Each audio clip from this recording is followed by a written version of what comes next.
cominciato a lavorare molto presto per il semplice fatto che sono rimasto senza il papà ancora che avevo 13 anni, di conseguenza mi sono inserito dentro dalla Montebello che era un mio cugino e di lì che ho iniziato un po' la mia avventura.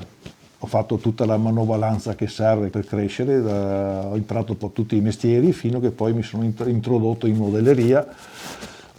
Stavo lì per imparare dalle 6 fino alle 10 di sera, c'è stato sempre perché volevo arrivare, non è stato facile, però ce l'ho fatta.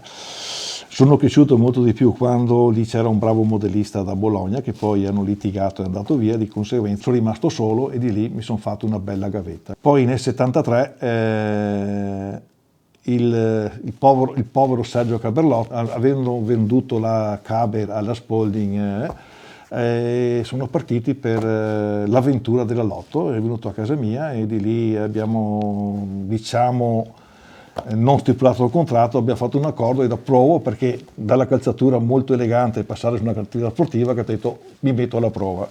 E di lì sono riuscito a creare la prima collezione Lotto nel 73 e abbiamo fatto, c'erano 2 ollatrici, un tagliatore e un meccanico, 5 persone. E da lì è nata la Lotto. Sono rimasto lì fino al 78 con l'idea sempre di mettermi in proprio. Certamente non ci sono riuscito perché nel frattempo è arrivata la tecnica a chiedermi una collaborazione. Di conseguenza lì ho fatto un contratto di 6 mesi, sono rimasto lì 6 anni e mezzo, 7, hai capito? Ecco, di conseguenza questa è la mia storia.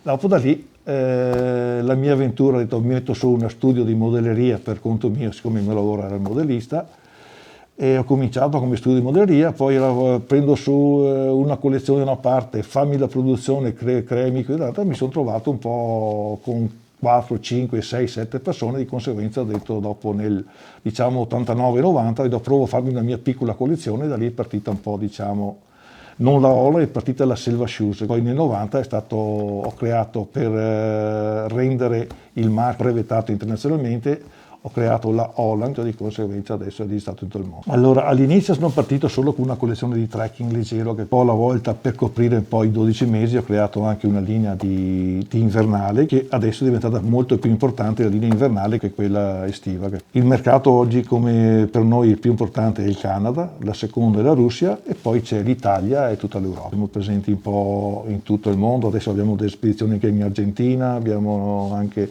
Sì, noi facciamo il dettaglio, non facciamo la grossa distribuzione, facciamo le piccoli negozi, quelle cose lì. All'inizio avevamo delle varie fonti qui nel Monte Brunese, che siamo arrivati fino a 18 piccoli artigiani, poi un po' alla volta qualcuno ha chiuso, l'altro non c'era più perché ha smesso, sì, di conseguenza ci siamo riversati un po' all'estero.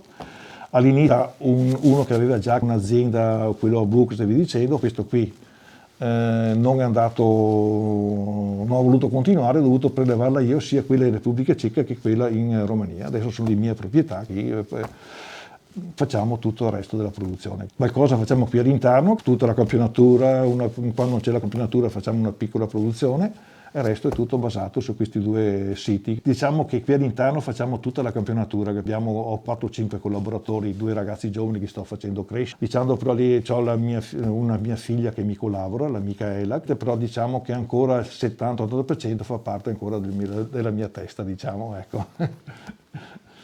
Sì, non sono solo, ancora che sto facendo crescere 2-3 ragazzi che all'interno un po' alla volta ci stanno sviluppando. E avreste anche l'intenzione di riportare più produzioni in Italia, ma diventa difficile trovare Ma io penso che questo qui è un problema un po' di tutti quanti qui nel mondo, perché certamente con la crisi che è stata negli anni '80 la gente è un po' sparita dal mondo della calzatura, ollatrici, montatori, vi dicendo, ormai sono diventate cose rare e di conseguenza io avrei, perché i costi che ho uno sito su in Repubblica Ceca, ormai i costi sono equivalenti a l'Italia, che vorrei portarla qui, ma qui è molto difficile trovare il personale. Cosa si potrebbe fare per ovviare a questo problema? Il problema adesso, anche a livello di tecnici, che vi ho visto adesso un mio amico che è Cieto Armando e vi dicendo che sono messi un gruppo di modellisti per creare dei nuovi ragazzi che vogliono, però anche loro hanno difficoltà di trovare il personale per farli crescere, che queste cose qui. Non lo so, la gioventù non ha più voglia di fare sacrifici, penso.